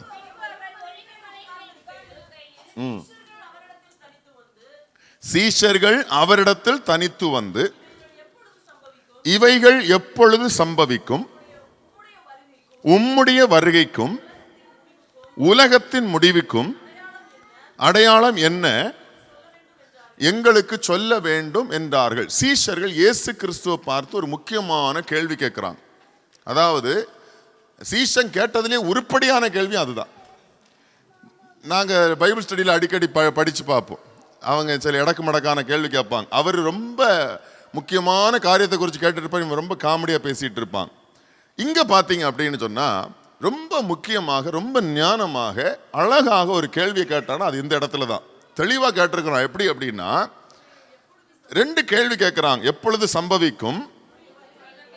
ஏன் அதை கேட்டாங்க அப்படின்னு கேட்டிங்கன்னா, இயேசு 2ஆம் வசனத்தில் சொல்லியிருக்கிறாரு, இவ்விடத்தில் ஒரு கல்லின் மேல் ஒரு கல்லாபடிக்கு எல்லாம் இடிக்கப்பட்டு போகும், எருசலேம் தேவாலயத்தில் கல் ஒன்று மேல் கல் இடிக்கப்பட்டு போகும் அப்படின்னு இயேசு சொல்றார். உடனே புரிஞ்சுக்கிட்டான் ஆண்டவர் ஏதோ ஒரு முக்கியமான காரியத்தை குறித்து பேசுறார். இப்பதான் அவனுக்கு மூளை வேலை செய்யுது.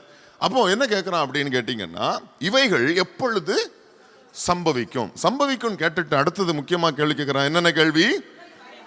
உம்முடைய வருகை உலகத்தினுடைய முடிவு. புரியுதா? உம்முடைய வருகைக்கும் உலகத்தினுடைய முடிவுக்கும் அடையாளங்கள் என்ன? ஆக்சுவலா இது 2 கேள்வி, ஒரே கேள்வியா படிச்சுட்டு போக கூடாது. உம்முடைய வருகைக்குள்ளதும் அடையாளம் என்ன? உலகத்தினுடைய முடிவினுடைய அடையாளம் என்ன? முதல்ல நான் வாசித்தேன் பார்த்தீங்களா, 29 31 வரைக்கும் படித்த வசனங்கள் அவருடைய 2ஆம் வருகைக்கினுடைய அடையாளங்கள். 2ஆம் வருகை உபத்திரவங்கள் முடிந்த பிற்பாடு, அதாவது அந்தி கிறிஸ்துவனுடைய காலம் முடிந்த பிற்பாடு நடைபெறக்கூடியது.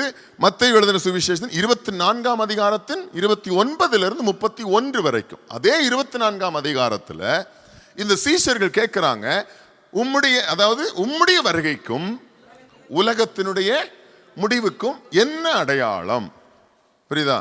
அப்ப இதுக்கு என்ன ஆண்டவர் சொல்லுவார் பார்த்தீங்கன்னு சொன்னா, இங்க ஒரு இல்ல நீங்க வாசிக்க வேண்டாம், இங்க ஒரு பெரிய லிஸ்ட் ஆண்டவர் சொல்லிட்டு நீங்க கவனிச்சு பார்த்தீங்க அப்படின்னா 12ஆம் வசனத்தை வாசிங்க. அக்கிரமம் மிகுதி ஆவதனால்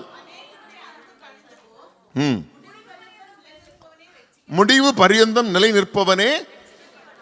புரியுதா உங்களுக்கு? இது ரட்சிக்கப்படுவான், முடிவு பரியந்தம் நிலை நிற்கிறவன், ரட்சிக்கப்பட்டவன். ஒரு முறை ரட்சிக்கப்பட்டால் போதுமா அப்படின்னு ஒரு புக் உண்டு, படிச்சிருப்பீங்களான்னு தெரியல.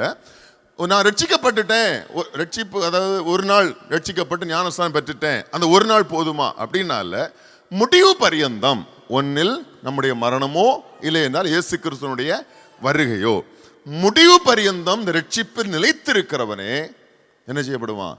ரட்சிக்கப்படுவான். அப்படின்னா எடுத்துக்கொள்ளப்படுவான் அர்த்தம். புரியுது? அடுத்தது வாசிங்க.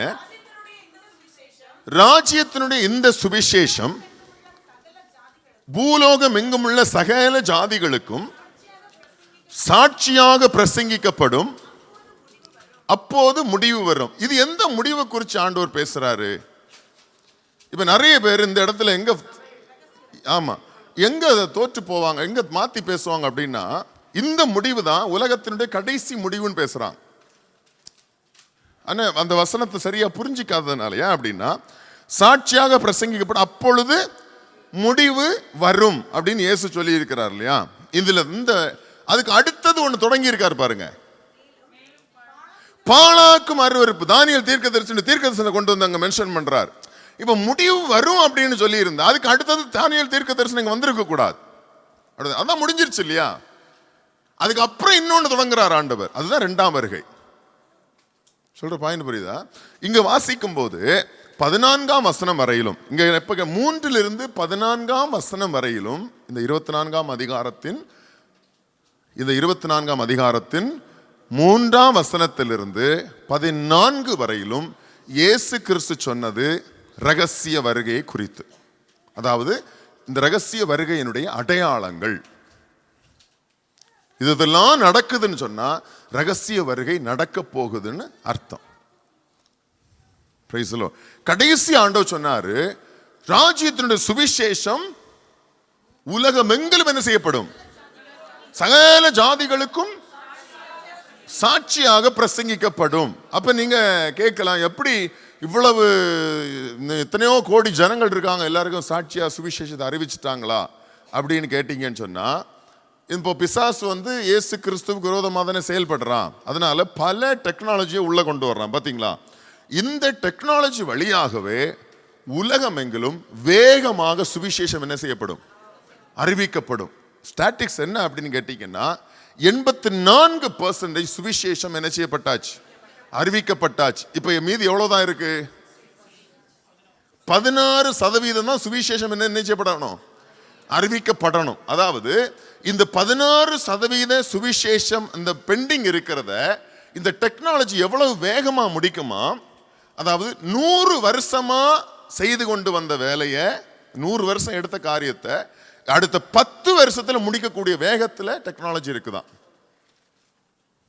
சொல்றப்ப அந்த சுவிசேஷத்தினுடைய போகக்கூடிய வேகம் சொல்றப்ப, அப்ப இந்த 16% இந்த டெக்னாலஜியின் மூலமாக கணிக்கிறாங்க. ஒரு 10 to 30 வருஷத்துக்குள்ளாக, 10 வருஷத்துக்கு நடந்துடலாம், இல்லை என்று சொன்னால் 30 வருஷத்துக்குள்ளாக 100% இயேசு கிறிஸ்து சொன்ன இந்த ராஜ்யத்தின் சுவிசேஷம் உலகமெங்கிலும் அறிவிக்கப்படும். இப்போ உங்க வயசையும் 30, ஒரு நம்ம மேக்சிமம் கொண்டு போவோம் இல்லையா, உங்க வயசையும் இந்த 30 வருஷத்தையும் கூட்டுங்க. அப்போ உயிரோடு இருந்தது எதிர்கொண்டு போலாமா? ஏன்னா இயேசு தெளிவா சொல்லியிருக்கிறார், ராஜ்யத்தின் சுவிசேஷம் எல்லா ஜாதிக்கு என்ன செய்யப்படும், அறிவிக்கப்படும். அப்பொழுது முடிவு அப்படின்னா சபையினுடைய முடிவு. புரியுது? அதான் ரகசிய வருகையில் சபை என்ன செய்யப்படும், எடுத்துக்கொள்ளப்படும். அப்போ நம்ம ஒரு அப்ராக்சிமேட்டா கணக்கு போட்டு பார்த்தோம் அப்படின்னு சொன்னா, இந்த ரகசிய வருகை எப்படி எதிர்பார்க்கப்படுகிறது பரிசுத்தவான்கள் மத்தியில, எதை வைத்து அப்படின்னா, இந்த ராஜ்யத்தின் சுவிசேஷம் 84% ரீச் ஆயிருச்சு. புரியுதா? மீதம் இருக்கிறது 16%. இது இன்னைக்கு இருக்கக்கூடிய டெக்னாலஜியை வைத்து, இன்னைக்கு அதிகமாக சுவிசேஷம் டெக்னாலஜி வழியா தான் போகுது, தெரியும் தானே உங்களுக்கு? இந்த டெக்னாலஜியை வைத்து 10 வருடத்துக்கு கூட என்ன செஞ்சிடலாமா, முடிக்கிறதுக்கும் வாய்ப்பு இருக்கிறது. மேக்சிமம் போனால் 30 வருடத்துக்குள்ளாக இந்த ராஜ்யத்தின் சுவிசேஷம் அறிவிக்கப்பட்டு நிறைவேறும் என்று சொல்லி கணிக்கிறார்கள். ஹல்லேலூயா. அப்ப இயேசு சொன்னாரு, இந்த ராஜ்யத்தின் சுவிசேஷம் எல்லா ஜாதிகளுக்கும் அறிவிக்கப்படும் போது முடிவு. அதுக்கு முன்னாடி ஒரு பெரிய லிஸ்ட்டை போட்டு ஆண்டவர் முடிவு வரும்னு சொல்லல. ஆனா இந்த இடத்துல வந்த போது ஆண்டவர் சொன்னாரு, முடிவு உண்டாகும். அப்ப நீங்களே நிதானிச்சுக்குங்க, இயேசு கிறிஸ்துவின் ரகசிய வருகை எப்ப நடக்கும். அப்போ ஒரு ஒரு அப்ராக்சிமேட்டா உங்களுக்கு நான் கணக்கு சொன்னேன் இல்லையா, ஒரு 30 வருஷத்துக்குள்ளாக இது நடந்து முடிவதற்கு வாய்ப்புகள் அதிகம். Price the Lord. இப்போ 2ஆவது வருகையும் முதல் வருகை, அந்த ரகசிய வருகை குறித்த வேத ஆதாரங்கள். Price the Lord. இனி அடுத்தது என்னென்னலாம் அடையாளங்கள் இன்னும் வேதம் வைத்திருக்கிறது இந்த ரகசிய வருகை குறித்து நம்ம படிச்சு பார்த்தோம் அப்படின்னு சொன்னா, ரோமருக்கு பவுல் எழுதின நிருபத்தில் 11ஆவது அதிகாரம் 25ஆம் வசனத்தை வாசிங்க. மேலும் சகோதரரே, புத்திமான்கள் என்று எண்ணாதபடிக்கு ஒரு ரகசியத்தை நீங்கள் அறிய வேண்டும் என்று இருக்கிறேன். அது என்னவெனில், புறஜாதியாருடைய நிறைவு உண்டாகும் வரைக்கும். ஆமா, நான் முதல்ல சொன்னேன், ஆண்டவர் இயேசு சொன்னாரு, ராஜ்யத்தினுடைய சுவிசேஷம் எல்லாருக்கும் அறிவிக்கப்பட்ட போது முடிவு உண்டாகும். இது ஒன்று. இரண்டாவது, புற ஜாதியாருடைய நிறைவு. அதாவது ஆண்டவரிடத்துல ஒரு கணக்கு ஒன்று இருக்கு. நம்ம எல்லாரும் புறஜாதி என்று அழைக்கப்படுகிறோம் தானே. புறஜாதியிலிருந்து ரட்சிக்கப்பட்ட நம்ம எல்லாம் இஸ்ரவேலர்கள் அல்லவே இல்லை இல்லையா? புறஜாதிகள் இருந்து ரட்சிக்கப்பட்டவர்கள். இப்ப ஆண்டவர் ஒரு கணக்கு வச்சிருக்கிறார். புரியுது? அவருடைய கணக்கு என்னன்னு நமக்கு தெரியாது. ஆனா இந்த வாசித்த வசனத்தின்படி புற ஜாதிகளுக்கு ஒரு நம்பர் வச்சிருக்கு. அது என்னைக்கு நிறைவடையுதோ அவர் வச்சிருந்த, ஒருவேளை நமக்கு தெரிஞ்ச 1 கோடி பேர் அப்படின்னு வச்சுக்கோமே, 1 கோடி பேர் வச்சிருந்தார். இப்போ 1 கோடிக்கு ஒரு ஆள் தான் குறைவு, இன்னையோட ஒரு ஆள் தான் நிறையணும். இன்னைக்கு ஒரு ஆள் ரட்சிக்கப்பட்டு மனம் திரும்பி ஞானஸ்நானம் எடுத்துட்டா முடிஞ்சிருச்சு, கோட்டா முடிஞ்சிருச்சு. அதானே உண்மை. வாசித்த வசனத்தின்படி 11:25 ரோமருக்கு சொல்றாரு, புற ஜாதிகளுடைய நிறைவு உண்டாகும் வரைக்கும். புரியுதா? அவ புற ஜாதிகள் என்னைக்கு ஆண்டவருடைய கணக்கின்படி ரட்சிக்கப்பட்டு தீர்ந்ததோ அன்னைக்கு ரகசிய வருகை உண்டாகும். இப்போ நம்ம காலம் தாழ்த்திட்டு இருக்கிறோம் இல்லையா? நமக்கு கிடைக்கப்பட்ட இந்த வாய்ப்பை உபயோகப்படுத்தாமல் உதாசீனப்படுத்தி காலம் தாழ்த்திட்டு இருக்கிறோம். இன்னொருத்தங்க யூஸ் பண்ணிக்கிட்டான்னு வைங்களேன், அந்த நம்பர் இன்னொருத்தர் யூஸ் பண்ணதுனால அந்த நம்பர் ஃபில் ஆயிருச்சு. கைவிடப்பட்டது யாரு? பாயிண்ட் புரிஞ்சுதா? ஆண்டவர் ஒரு நம்பர் வச்சிருக்கிறார், உங்களுக்கு அந்த வாய்ப்பை தந்தார். நீங்க என்ன பண்ணிட்டீங்க? உதாசீனப்படுத்திட்டீங்க. இன்னொருத்தர் அந்த வாய்ப்பை உபயோகப்படுத்திக்கிட்டார். இப்ப அவருடைய நிறைவு முடிஞ்சிருச்சு, அந்த நம்பர் முடிஞ்சிருச்சு. உங்களுக்கு அந்த வாய்ப்பு இனி கிடைக்காது. இப்ப பரிதாபப்பட வேண்டிய யாரு? பரிதபிக்கப்பட வேண்டிய கூட்டம் யாரு? ரிஜெக்ட் பண்ணவங்க. சொல்ற புரியுதா? அப்ப ஆண்டவருடைய வசனம் சொல்லுது, இன்றே ரட்சணிய நாள், இன்னைக்கே ரட்சணிய நாள். என்ன செய்யணும்? இன்னொரு நாளை வச்சுக்கூடாது. ரட்சிக்கப்படணும் அப்படின்னு ஆண்டவர் சொன்னாருன்னு சொன்னா, இதுதான் எனக்கு சந்தர்ப்பம், இதுதான் வாய்ப்பு, இன்றே ரட்சணிய நாள். இன்னொரு நாள் ஆண்டவர் நமக்கு வைக்கல. இன்னொரு நாள் ரட்சணியம் என்பது ஒருவேளை இன்னொருத்தங்களுக்காக இருக்கும். நான் விட்டதுனால அந்த இன்னொருத்தருக்கு அந்த வாய்ப்பு கிடைச்சி அந்த நம்பர் புறஜாதி நம்பர்ல வந்து அந்த நம்பர் ஆண்டோடைய கணக்கில் நிறைவேறிச்சுன்னு சொன்னா ரகசிய வருகை வந்துடும். அல்லேலூயா. கைவிடப்பட்டது யாரப்போ? உதாசீனப்படுத்தினவங்க. அடுத்தது ஏசாயா 57 அதிகாரத்துல 1-2 வாசிங்க. நீதிமான் மடிந்து போகிறான், ஒருவரும் அதை மனதில் வைக்கிறதில்லை. புத்திமான்கள் எடுத்துக்கொள்ளப்படுகிறார்கள், ஆனாலும் தீங்கு வராததற்கு முன்னே நீதிமான் எடுத்துக்கொள்ளப்படுகிறான் என்பதை சிந்திப்பாரில்லை. நேர்மையாய் நடந்தவர்கள் சமாதானத்துக்குள் பிரவேசித்து தங்கள் படுக்கைகளில் இளைப்பாறுகிறார்கள். இந்த ஏசாயா தீர்க்கதரிசி சொல்றாரு, தீங்கு வராததற்கு முன்பே யார் எடுத்துக்கொள்ளப்படுவா? நீதிமான். Price the Lord. இது ஒரு பெரிய அடையாளம். பார்த்துங்க, சில பட்டணங்கள்ல கூட ஆண்டவர் நியாய தீர்ப்பு கொடுக்க போகிறாருன்னு சொன்னா முதலாவது அங்க இருக்க நீதிமான்களை என்ன செய்வார்? எடுத்துருவார். Praise the lord. பெரிய அடையாளம் என்ன தெரியுமா? லோத்து இருந்த அந்த பட்டணம், சோதோம் குமாரா இல்லையா? லோத்து அந்த சோதோம் குமாராவை அழிப்பதற்கு முன்பாக ஆண்டவர் என்ன பண்ணாரு? லோத்துவையும் அவனுடைய குடும்பத்தையும் அந்த பட்டணத்திலிருந்து மாற்றினார் ஆண்டவர். புரியுதா? இன்னைக்கு இதே போல அநேக இடங்கள்ல நடக்கும். ஆண்டவர் பட்டணத்துக்கு நியாய தீர்ப்பு கொடுக்க போறாருன்னா நீதிமான்கள் அங்க யாரெல்லாம் இருக்காங்களோ தூக்கிடுவார். திடீர்னு சில பரிசுத்தவான்கள் மரிச்சு போவாங்க. மரிச்சு போகிறாங்கனாலே அலர்ட் ஆயிரணும், ஏதோ ஒண்ணு வரப்போகுது. புரியுதா? நல்ல ஊழியம் பண்ணிட்டு இருந்த பரிசுத்தவான்கள் சிலர் ஆண்டவர் அந்த இடத்துல இருந்து எடுப்பார். அவங்க செத்து போயிடுவாங்க. நல்லா இருந்தாங்க, ஹெல்த்தியா இருந்தாங்க, இன்னும் வயசு இருக்கு அவங்களுக்கு, நல்லா ஊழியம் பண்ணிட்டு இருந்தாங்க, திடீர்னு செத்துட்டாங்க அப்படின்னு நம்ம பேசுவோம். ஆனா வேதம் என்ன சொல்லுது? தீங்கு வராததற்கு முன்னாகவே நீதிமான கர்த்தர் எடுத்துட்டார். இதேதான் சபைக்கு. உபத்திரவம் வருவதற்கு முன்பாகவே சபை என்ன செஞ்சிருவார்? ஆண்டவர் எடுத்துக்கொள். இது ஒரு அடையாளம். அடுத்தது வாசிங்க, 2 தெசலோனிக்கேயர் 2 அதிகாரம் 1-8 வசனங்கள். 7ஆம் வசனத்தை வாசிங்க.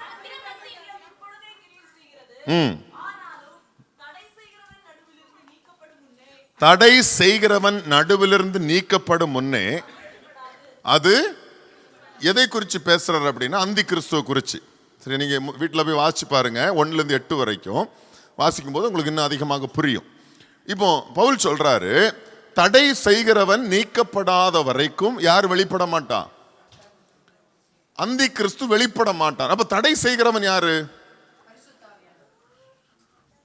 பரிசுத்த ஆவியானவர் நம்ம ஒரு பக்கத்தில் எடுத்துக்கிட்டாலும் தடை செய்கிறது சபை. சபை எடுத்துக்கொள்ளப்படாத வரையிலும் அந்தி கிறிஸ்து என்ன செய்ய முடியாது? வெளிப்பட முடியாது. உபத்திரவு காலம் தொடங்காது. புரியுதா? அப்போ இது ஒரு பெரிய அடையாளம், ஒரு ஆதாரம். நமக்கு ரகசிய வருகை உண்டு என்பதற்கு இந்த வசனமும் ஒரு ஆதாரம். அடுத்தது கடைசியா நான் கேட்கிறேன், எதற்காக இந்த ரகசிய வருகை? நம்ம ஏற்கனவே நம்ம அறிந்திருக்கிறபடி எதற்கு இந்த ரகசிய வருகை அப்படின்னா, அதே 1 தெசலோனிக்கர் 1ஆம் அதிகாரம் 10ஆம் வசனத்தை வாசிங்க.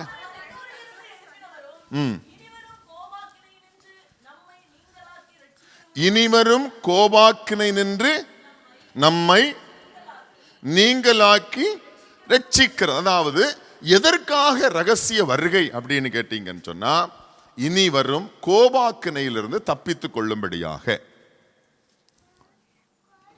எதற்காக ரகசிய வருகை அப்படின்னா, இனி வரும் கோபாக்கினையிலிருந்து தப்பித்துக் கொள்ளும்படியாக. இல்ல இன்னொரு கேள்வி நம்ம கேட்டோம்னா, ஏன் எடுத்துக்கொள்ளப்படணும் இந்த பூமியில சபை? ஏன் எடுத்துக்கொள்ளப்படணும் அப்படின்னா, உபத்திரவத்திற்கு தப்பும்படியாக.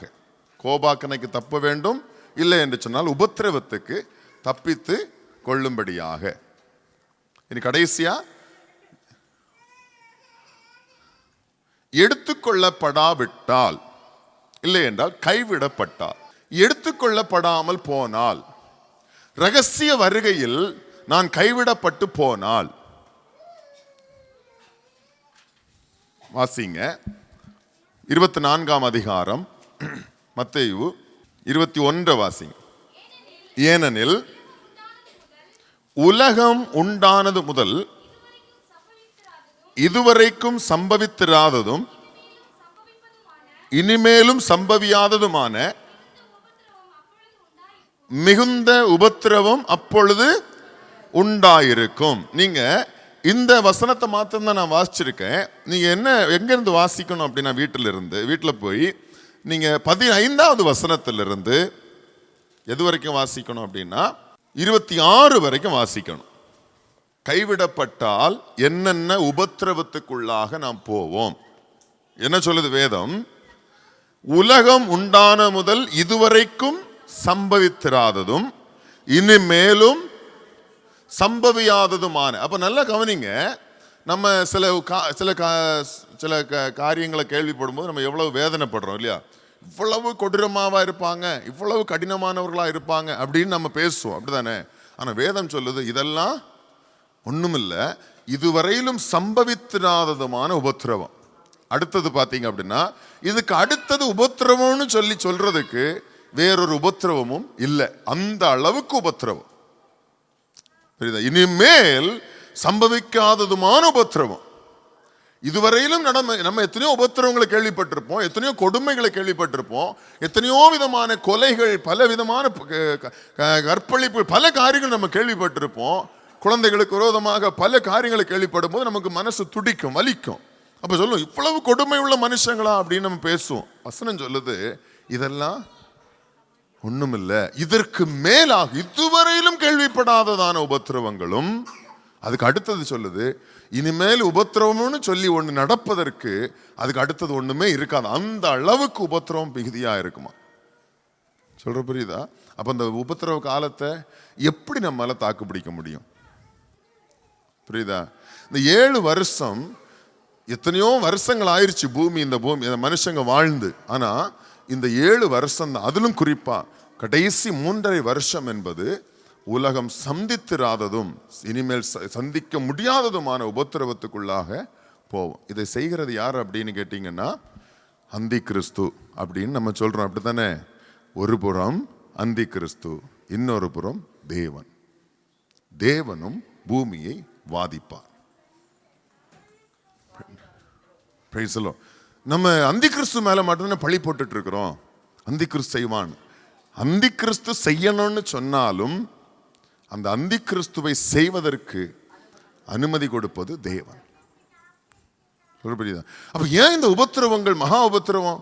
அதனாலதான் ஆண்டவர் படிச்சு படிச்சு சொன்னாரு, இப்படிப்பட்டதான பெரிய கொடுமையான உபத்திரவமான காலங்கள் வருது, நீ தப்பணும், தப்பீரு, மனம் திரும்பி வந்துரு.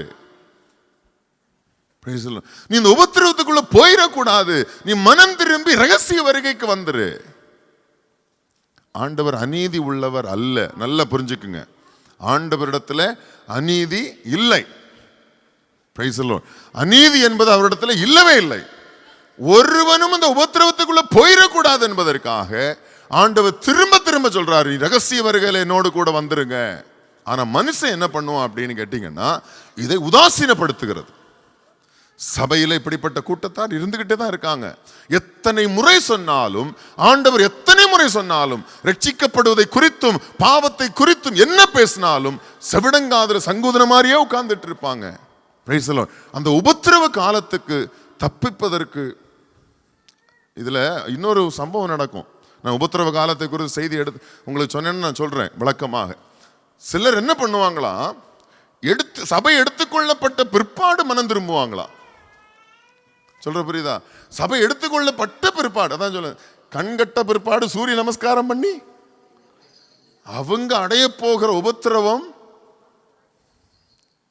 அதாவது மனம் திரும்பி, ஐயோ ஏற்கனவே சொன்னாங்க சர்ச்சில், எத்தனையோ முறை சொன்னாங்க, நாங்க கேட்காதபடிக்கு செவிடங்காதல உட்கார்ந்து சங்கூதன போல இருந்தோம், உதாசீனப்படுத்தினோம், ஐயோ இனிமே ரட்சிக்கப்பட்ட பரவாயில்லையே, மனம் திரும்பினா பரவாயில்ல எதிர்பார்ப்பாங்களா? ஆனா அவங்களுக்கு அதிலும் ஒரு கூட்டம் என்ன செய்யுமா, வைராக்கியமாக உபத்திரவத்தை தாங்கி மரித்து போகிறவர்களும் அதிகமானவர். அந்த காலங்களில் இரத்த சாட்சிகள் அதிகமாக இருக்கும் என்றும் வேதம் சொல்லுகிறது. அதிலும் சில கூட்டத்தை ஆண்டவர் என்ன செய்வாராம், வச்சிருப்பாராம். அது எதுக்குங்கிறது அந்த அந்தி கிறிஸ்துவோட சப்ஜெக்ட் எடுத்தோம்னா நம்ம பேசலாம், இப்ப பேச வேண்டாம். புரியுதா? எதுக்காக ஒரு கூட்டத்தை பிரிக்கிறாரு, எதுக்காக ஒரு கூட்டம் இரத்த சாட்சியா மரிக்கும் இந்த உபத்திரவ காலங்கள்ல? இவங்க எல்லாம் யாரு தெரியுமா? அநேக முறை சொல்லியும் எடுத்துக்கொள்ளப்பட்ட பிற்பாடு தான் சிலருக்கு உணர்வு வரும். சொல்ல பட்டாதான் திருந்தோம். இதுக்கெல்லாம் நம்ம சொல்லுவாங்கல்ல, எத்தனையோ முறை சொல்லியும் திருந்தல, ஒரு வாட்டி பட்டதுக்கு அப்புறம். இதே போல அநேகர் என்ன பண்ணுவாங்களாம், சபை எடுத்துக்கொள்ளப்பட்ட பிற்பாடு திருந்தணும்னு நினைப்பாங்களாம், மனம் திரும்பணும்னு நினைப்பாங்களாம். ஆனா அவங்களுக்கு இந்த உபத்திரவத்தை தாங்க முடியாத, தாக்கு பிடிக்க முடியாத. அதனால ஆண்டவர் நமக்கு என்ன தந்திருக்கிறாரு? ரகசிய வருகையில பிரவேசிக்கிற ஸ்லாக்கியத்தை தந்திருக்கிறாரு. இனி சபைக்கு நடக்க போகிற முதல் காரியம் என்னது? ஆமா, முதலாவது சபைக்கு நடக்க போறது என்னது? வேற எல்லாம் நடந்து முடிஞ்சாச்சு. அடுத்தது ரகசிய வருகை, அதுக்கு அடுத்தது உபத்திரவ காலம். புரியுதா? நீங்க உங்களுக்கு வைக்கப்பட்டிருக்கிற அந்த ரகசிய வருகை என்கிற அந்த ஸ்லாக்கியத்தை மிஸ் பண்ணிடாது. ஆமா, இன்றைய ரட்சணியினால் இன்றைக்கு ரட்சிப்பு, மனம் திரும்புங்கள், பரலோக ராஜ்யம் சமீபமாயிற்று. ஆமேன். ரகசிய வருகை சபைக்குரிய ஆசீர்வாதம். ஆமேன். மணவாட்டிக்கென்று மணவாளன் வைத்திருக்கிற மேன்மை. ஆமேன்.